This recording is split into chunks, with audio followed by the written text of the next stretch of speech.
Hi everyone. Since my previous video, there was a bit of a disconnect between the image and the sound.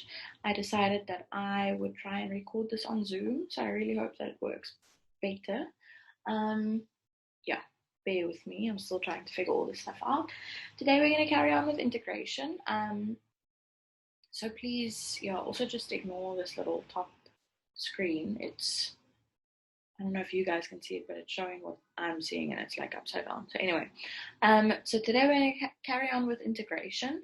We are going to talk about curves below the x-axis. Now we did actually discuss that last year when we spoke about the area of curves.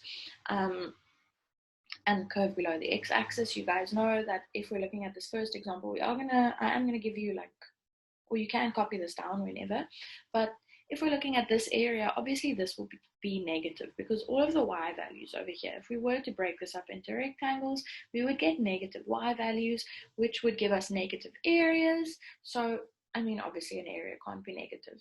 It's the same thing here.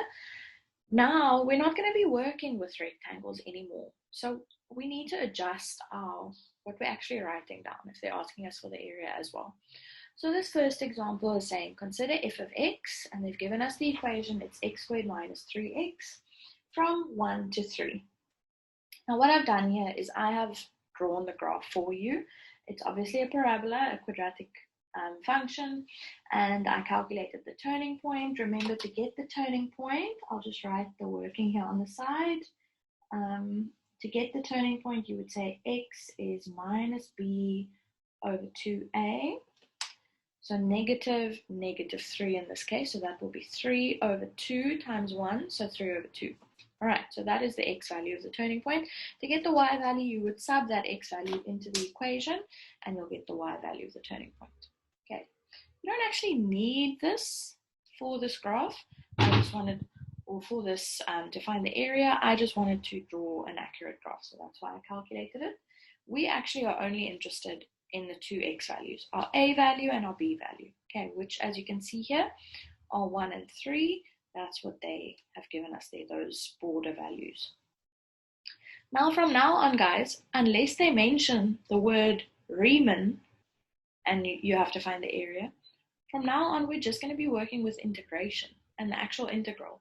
And also, if they don't say without the use of a calculator, we're literally just going to use our calculators. So just see how easy it is to do this.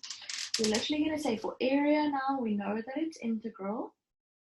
So we do that symbol from 1 to 3. We write the equation of the function, so x squared minus 3x dx. But this is going to give us a negative answer. Now, how do we make a negative value positive? Because it's going to be the correct value, all right? Say we're getting negative 12 here as an area. The area will be 12. We just don't want that negative there.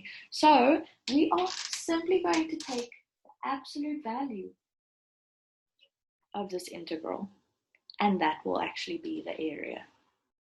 Okay, so whenever you see a negative area, that's what you're going to have to remember. Okay, you must just put absolute value symbols on either side there. Now it's up to you whether you actually want to type this in using the absolute value function on the calculator, or you can just type this in and then you'll obviously get a negative answer. And then when you're writing your answer down, you'll just write down the positive answer. All right, so now here, this, if you were to do it like in 2 steps, you would get negative 10 over 3 for that actual integral value. Okay, negative 10 over 3, obviously we want the absolute value of that, so it's just going to be 10 over 3 units squared.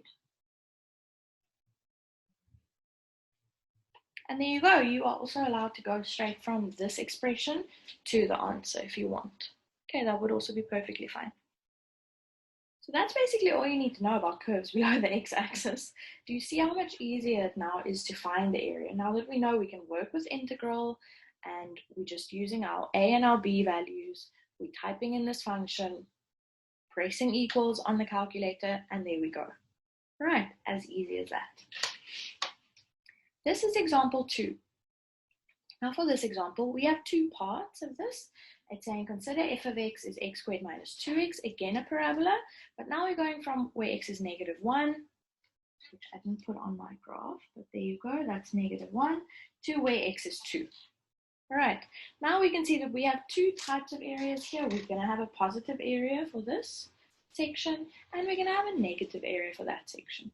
All right, now from the previous homework, you saw that instead of taking the integral from -1 to 2, you can actually do the integral from -1 to 0 and then add the integral from 0 to 2. Okay, it will give you the same answer. That is what they were trying to get you guys to realize in question 2, right, of exercise 12.5. So we're going to do the same thing. We're going to find the integral of this function from -1 to 0. Then we're going to find the integral of this function from 0 to 2. And this part, we're going to take the absolute value of, because this is the negative area. All right, so let's do that. We're going to write integral -1 to 0 of x squared minus 2x. And then we must always just remember our dx, please. And then plus, let's move this up a bit. Now, because this is a negative area, we're going to put absolute value symbols, and we're going to go from 0 to 2. Again, x squared minus 2x, dx, and then absolute value from there. And now you're just going to type that in, and you're going to get to your answer, which in this case, let me just check quickly, that is going to be equal to 8/3 units squared. As easy as that. That's literally all you need to know.